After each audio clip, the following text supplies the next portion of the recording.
Hello friends, welcome to new class. आप सबका नए वीडियो में स्वागत है। और एसएसटी की जो प्रीवियस ईयर का क्वेश्चन पेपर था सीटेट का, वो मैं शेयर कर रही थी आप लोगों के साथ 2011 का। तो चलिए 20 क्वेश्चन मैंने शेयर कर दिए थे, ये 21वां क्वेश्चन है। किस मौलिक अधिकार को डॉक्टर भीमराव अम्बेडकर ने संविधान का हृदय स्थल तथा आत्मा कहा है? तो ये क्वेश्चन है, इसके 4 ऑप्शन दिए हैं और उनमें से सही टिक करना है। ऑप्शन ए है पूरे देश में घूमने की आज़ादी, ऑप्शन बी है पिछड़ों को आरक्षण, ऑप्शन सी है संवैधानिक उपचारों का अधिकार, ऑप्शन डी है उपरोक्त में से कोई नहीं। तो इन चारों में से जो ऑप्शन सही हो जाएगा वो है ऑप्शन सी। ठीक है, चलिए बढ़ते हैं नेक्स्ट क्वेश्चन की तरफ। नेक्स्ट क्वेश्चन है, सती प्रथा व्यवस्था का विरोध सर्वप्रथम किसने किया था? इसके 4 ऑप्शन दिए हैं। 4 ऑप्शन में पहला ऑप्शन है option number A Mahatma Gandhi, option B Raja Ram Mohan Roy, option C Akbar, option D Pandit Jawaharlal Nehru. तो सती प्रथा व्यवस्था का विरोध सबसे पहले किसने किया था? तो यहाँ पर ऑप्शन, कौन सा ऑप्शन सही हो जाएगा? ऑप्शन नंबर बी बिल्कुल सही हो जाएगा। 1829 में इसका अंत हो गया था। ठीक है, नेक्स्ट क्वेश्चन है, सम्राट अशोक ने बौद्ध धर्म के प्रसार के लिए श्रीलंका किसे भेजा? सम्राट अशोक ने बौद्ध धर्म के प्रसार के लिए किसे भेजा था? तो ऑप्शन ए है बुद्धगुप्त, ऑप्शन बी है अश्वघोष, ऑप्शन सी है वसुमित्र, ऑप्शन डी है महेंद्र। तो सम्राट ने बौद्ध धर्म के प्रसार के लिए जिसे भेजा था उसमें कौन सा ऑप्शन सही हो जाएगा? वो ऑप्शन है महेंद्र, ऑप्शन डी, और उनकी पुत्री संघमित्रा। ठीक है, नेक्स्ट क्वेश्चन, चंद्रगुप्त मौर्य का प्रधानमंत्री कौन था? चंद्रगुप्त मौर्य का प्रधानमंत्री कौन था? इसके 4 ऑप्शन हैं। ऑप्शन ए है बाणभट्ट, ऑप्शन बी है चाणक्य, ऑप्शन सी है संपत्ति, ऑप्शन डी है घनानंद। तो यहाँ पर कौन सा सही हो जाएगा? चारों ऑप्शन में से जो सही आंसर है वो कौन सा ऑप्शन है? फटाफट से टिक करिए। चंद्रगुप्त मौर्य का प्रधानमंत्री कौन था? चंद्रगुप्त मौर्य का प्रधानमंत्री, यहाँ पर ऑप्शन जो सही हो जाएगा वो है बी चाणक्य। ठीक है, चलिए बढ़ते हैं नेक्स्ट क्वेश्चन की तरफ। नेक्स्ट क्वेश्चन है, हड़प्पा सभ्यता का संबंध किस विदेशी सभ्यता से था? तो यहाँ पर इसके भी 4 ऑप्शन दिए हैं। चलिए शुरू करते हैं। Option number A Inca, option number B Aztec, option number C Babylonia, option number D Maya. तो यहाँ पर जो सही हो जाएगा वो है, चारों ऑप्शन में से हड़प्पा सभ्यता का संबंध किस विदेशी सभ्यता से था? तो यहाँ पर ऑप्शन नंबर सी बिल्कुल सही हो जाएगा। बढ़ते हैं नेक्स्ट क्वेश्चन की तरफ। नेक्स्ट क्वेश्चन है, प्रधानमंत्री हैं, प्रधानमंत्री क्या हैं? चलिए इसके ऑप्शन बताते हैं। ऑप्शन ए है राष्ट्र प्रमुख, ऑप्शन बी है राष्ट्र एवं शासन प्रमुख, ऑप्शन सी है शासन प्रमुख, ऑप्शन डी है उपरोक्त सभी।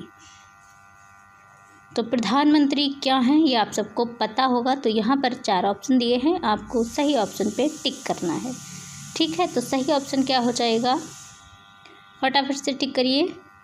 सही ऑप्शन क्या हो जाएगा? सही ऑप्शन है ऑप्शन नंबर सी शासन प्रमुख। पढ़ते हैं नेक्स्ट क्वेश्चन की तरफ।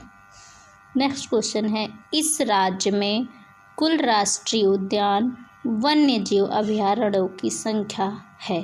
कितनी संख्या है? इस राज्य में कुल राष्ट्रीय उद्यान एवं वन्य जीव अभयारण्यों की संख्या है। ऑप्शन ए है 3, 11, ऑप्शन बी है 4 और 7, ऑप्शन सी है 5 और 8, ऑप्शन डी है 6 और 10। तो यहाँ पर 3 और 11 वाला ऑप्शन जो है वो सही हो जाएगा। 3 और 11 वाला ऑप्शन कौन सा है? ऑप्शन नंबर ए सही हो जाएगा, जो कि छत्तीसगढ़ राज्य में है। ठीक है, छत्तीसगढ़ में 3 है और 11 वन्यजीव अभयारण्य है। ठीक है, नेक्स्ट क्वेश्चन, महाराष्ट्र में संत तुकाराम ने किस पंथ की स्थापना की?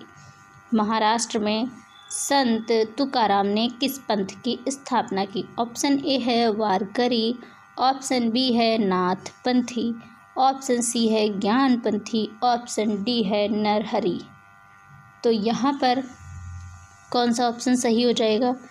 महाराष्ट्र में संत तुकाराम ने किस पंथ की स्थापना की? तो जो ऑप्शन सही हो जाएगा वो है ऑप्शन नंबर ए वारकरी। ठीक है, नेक्स्ट क्वेश्चन की तरफ बढ़ते हैं। नेक्स्ट क्वेश्चन है वायुमंडल में सबसे अधिक मात्रा में कौन सी गैस पाई जाती है? यहाँ पर टाइपिंग में मिस्टेक हो गई, आप सही कर लीजिएगा, पानी लिख गया है, आप पाई लिख लीजिएगा। ठीक है, तो इसके 4 ऑप्शन हैं। ऑप्शन नंबर ए है ऑक्सीजन, ऑप्शन नंबर बी है carbon dioxide, option number C है नाइट्रोजन, ऑप्शन नंबर डी है हाइड्रोजन।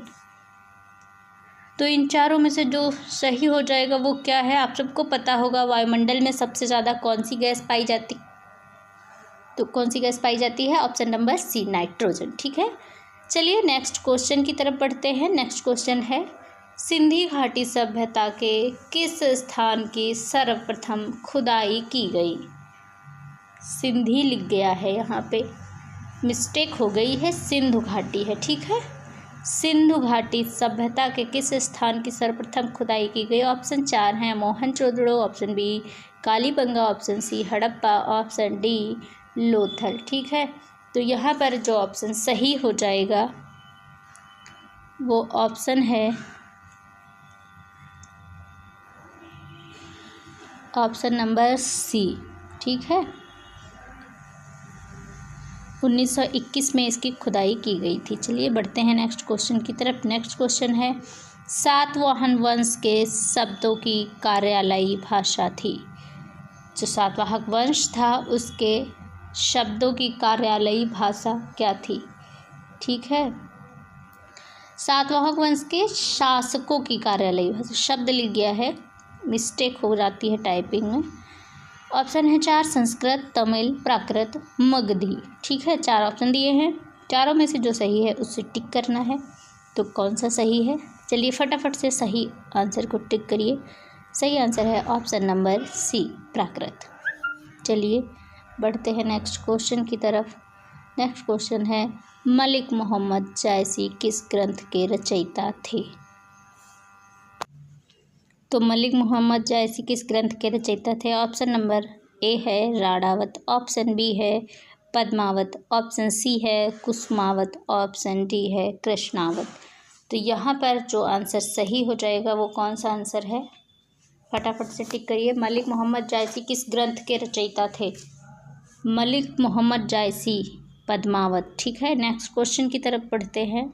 नेक्स्ट क्वेश्चन है निम्नलिखित में से ऊंचाई पर स्थित सामरिक स्थल किसको कहते हैं? हिम क्षेत्र कौन सा है? ठीक है, इसके 4 ऑप्शन हैं। ऑप्शन नंबर ए है सियाचिन, ऑप्शन नंबर बी है सिक्किम, ऑप्शन नंबर सी है गंगोत्री, ऑप्शन नंबर डी है यमुनोत्री। हिम क्षेत्र पूछ रहे हैं कौन सा है, तो फटाफट से टिक करिए। सबसे ऊंचाई पर स्थित सामरिक स्थल कौन सा है? तो यहाँ पर जो आंसर सही हो जाएगा वो है ऑप्शन नंबर, कौन सा ऑप्शन सही है? फटाफट से टिक करिए। ऑप्शन नंबर ए सियाचिन सही हो जाएगा। चलिए नेक्स्ट क्वेश्चन की तरफ बढ़ते हैं।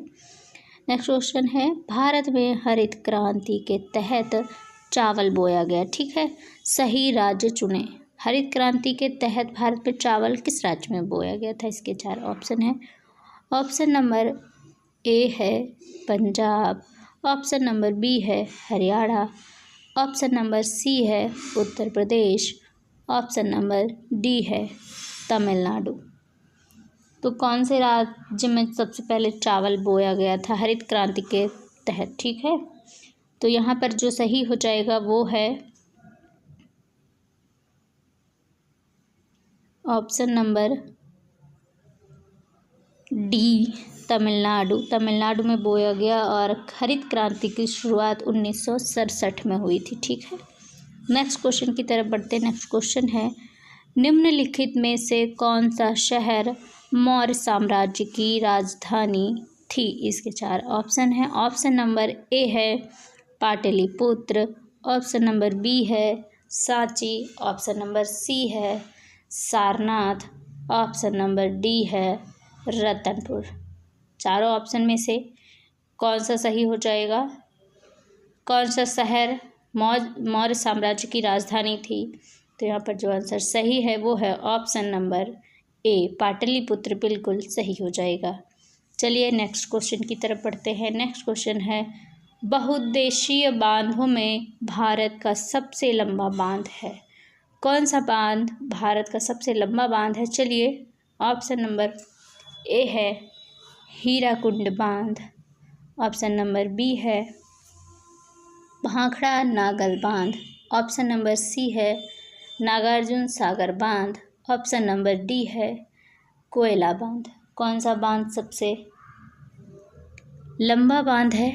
तो चलिए इसका आंसर टिक करते हैं। आंसर है हीराकुंड। इसकी लंबाई है 4.8 किलोमीटर। ठीक है, नेक्स्ट क्वेश्चन की तरफ बढ़ते हैं। नेक्स्ट क्वेश्चन है भारत के कितने राज्यों से होकर कर्क रेखा गुजरती है? भारत के कितने राज्यों से होकर कर्क रेखा गुजरती है? इसके 4 ऑप्शन हैं। ऑप्शन नंबर ए है 5, ऑप्शन बी है 8, ऑप्शन सी है 7, ऑप्शन डी है 6। तो मैं इसका आंसर बता देती हूँ।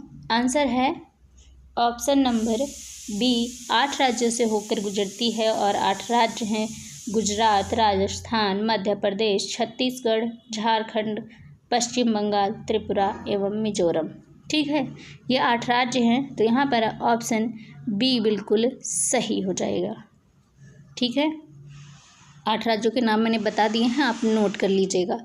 चलिए नेक्स्ट क्वेश्चन की तरफ बढ़ते हैं। नेक्स्ट क्वेश्चन है प्राचीन भारतीय इतिहास का महत्वपूर्ण साहित्यिक स्रोत क्या है? क्या है भाई महत्वपूर्ण साहित्यिक स्रोत? चलिए ऑप्शन चेक करते हैं। ऑप्शन नंबर ए है फारसी साहित्य, ऑप्शन नंबर बी है संस्कृत साहित्य, ऑप्शन नंबर सी है उर्दू साहित्य, ऑप्शन नंबर डी है हिंदी साहित्य। तो यहाँ पर कौन सा सही हो जाएगा? तो यहाँ पर जो सही हो जाएगा वो है option number B. Option number B बिल्कुल सही हो जाएगा। और प्राचीन काल में लिखे गए वेद, पुराण, उपनिषद, आरण्यक आदि साहित्य भाषा में ही लिखे गए थे, संस्कृत साहित्य भाषा में। ठीक है, नेक्स्ट क्वेश्चन की तरफ बढ़ते हैं। नेक्स्ट क्वेश्चन है बाबर और राणा सांगा के बीच कौन सा युद्ध हुआ था? ऑप्शन नंबर ए है पानीपत का युद्ध, ऑप्शन नंबर बी है चंदेरी का युद्ध, ऑप्शन नंबर सी है खानवा का युद्ध, ऑप्शन नंबर डी है कन्नौज का युद्ध। तो कौन सा ऑप्शन यहाँ पर सही हो जाएगा? बाबर और राणा सांगा के बीच कौन सा युद्ध हुआ था? तो वो है ऑप्शन नंबर सी, खानवा का युद्ध। ठीक है, ऑप्शन नंबर सी आप लोग टिक कर लीजिए। और ये 1527 ईस्वी में हुआ था। ठीक है, 1527 ईस्वी में खानवा का युद्ध हुआ था बाबर और राणा सांगा के बीच। बढ़ते हैं नेक्स्ट क्वेश्चन की तरफ, और ये लास्ट क्वेश्चन है राजाओं के पुत्र न होने की स्थिति में भारतीय राज्यों के अधिग्रहण की ब्रिटिश नीति कहलाती थी। तो क्या कहलाती थी जब राजाओं के पुत्र नहीं होते थे? तो भारतीय राज्यों के अधिग्रहण की ब्रिटिश नीति। इसके 4 ऑप्शन हैं। ऑप्शन नंबर ए है, क्या है option number A? Option number A है मुनरो का सिद्धांत, ऑप्शन नंबर बी है हड़प का सिद्धांत, ऑप्शन नंबर सी है बल का सिद्धांत, ऑप्शन नंबर डी है त्याग का सिद्धांत। तो यहाँ पर जो आंसर सही हो जाएगा चारों ऑप्शन में से सही है ऑप्शन नंबर बी हड़प का सिद्धांत। यहाँ पर क्या होता था, जब राजाओं के पुत्र नहीं होते थे तो भारतीय राज्यों के अधिग्रहण की नीति हड़प का सिद्धांत कहलाती थी। इस नीति का प्रतिपादन लॉर्ड डलहौजी के द्वारा किया गया था। इस नीति के तहत सतारा राज्य का अधिग्रहण सर्वप्रथम 1848 ईस्वी में किया गया। ठीक है, ये लास्ट क्वेश्चन था। चलिए, थैंक्स फॉर वॉचिंग। और चैनल पे नए हैं तो चैनल को सब्सक्राइब कर लीजिएगा। आगे आने वाली वीडियो आप तक सबसे पहले पहुंचेंगी, इसलिए बेल आइकन भी प्रेस कर लीजिएगा। वीडियो पसंद आए तो एक लाइक ज़रूर करना।